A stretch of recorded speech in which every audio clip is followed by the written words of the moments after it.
إلا شاب من هالشباب اللي يعني شفتاه قد اسودت من كثرة التدخين والغترة حاطها كذا على فوق حركة نسميهم احنا عرابجة يعني صيع وشكل يعني ما يسرك كثير. يقول فخفت في هالليل، قلت ماذا تريد؟ جزاك الله خير. ماذا تريد؟ قال أنت الشيخ من المسجد؟ قلت نعم أنا إمام المسجد. قال يا أخي في 2 هنود أسلموا على يدي، إيش أسوي فيهم؟ يقول الشيخ لما قال أسلموا على يدي والساعة 12 بالليل قلت في نفسي يمكن الرجل عقله لا يمكن الاتصال به الآن، يعني مهم مضبوط. قلت الهنود وأسلموا على يدك أنت؟ قال أسلموا على يدي. قلت والله يا أخي ما شاء الله، يعني وينهم؟ قال في السيارة. ما دام السيارة معناها الميدان يا حميدان، وادخل والبس عالي واطلع واجي الا فيه هنود ورا في السيارة فعلا صديق. يقولوا السيارة مضللة وجنوط منزلة وحركات شباب. السلام عليكم صديق. عليكم السلام. انت في مسلم؟ اشهد ان لا اله الا الله وان محمد رسول الله. مسلم. صديق كيف انت في مسلم؟ قالوا هذا نفر في اسلام سوا. والله سوا تعال اسلموا على يدك. قال ليه اسلموا على يدي؟ كيف اسلموا على يدك؟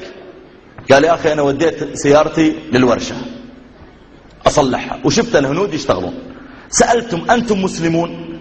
طبعا كونه يسأل هالسؤال يدل عنده هم، ولا كان يسأل هالسؤال ما يهمه، كان يقول اشتغل كويس بس. لكن كونه يسأل أنت مسلم ولا مش مسلم يدل عنده هم للدين. قلت أنت مسلم؟ قال لا ما في مسلم. ليش ما في مسلم؟ قال ما في معلوم إسلام، ما في كتب، ما في معلوم إسلام. قلت خلاص أنا أجيب لكم كتب. يقولوا هم يشتغلون السيارة. رحت المكتب الدعوة وجبت لهم كتب أعطيتهم إياه.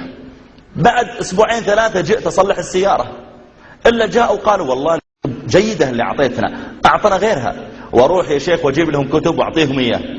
يقول يا شيخ المشكلة أني لما جيت بعد 2 3 بصلح السيارة، جيت ووقفت السيارة، فواحد منهم دخل من هالشباك وواحد دخل من الشباك الثاني وقالوا لي إحنا الحين أسلمنا، إيش نسوي؟ قلت ما أدري أنا مسلم من زمان.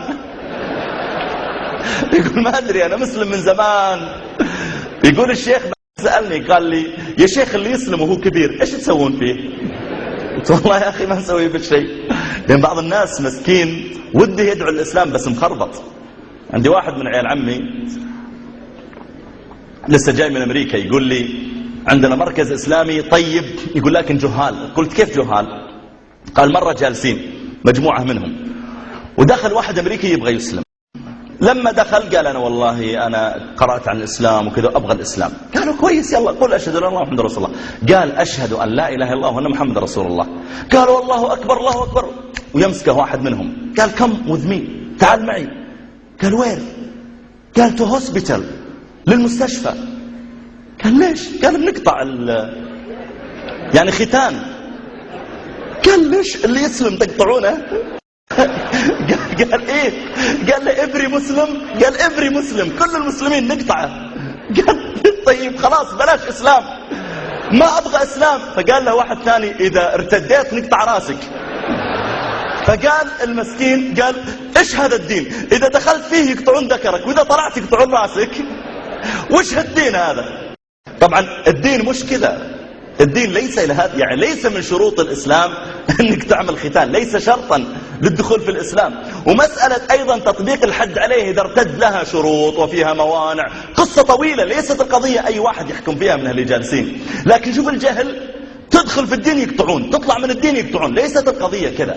هذا الشاب قال يا شيخ إيش تسوون فيه اللي يسلم هو كذا؟ قال ما نسوي فيه شيء، نوديه المكتب ونغير إقامته من هندوسي إلى مسلم بس.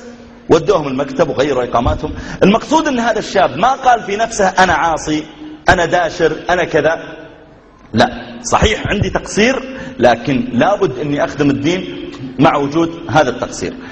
الأمثلة حقيقة كثيرة عندي وأنا ودي أستمع من عندكم. في استرالي له كان يعني عمل كثير في خلال الإنترنت في المعهد المهني أيضا.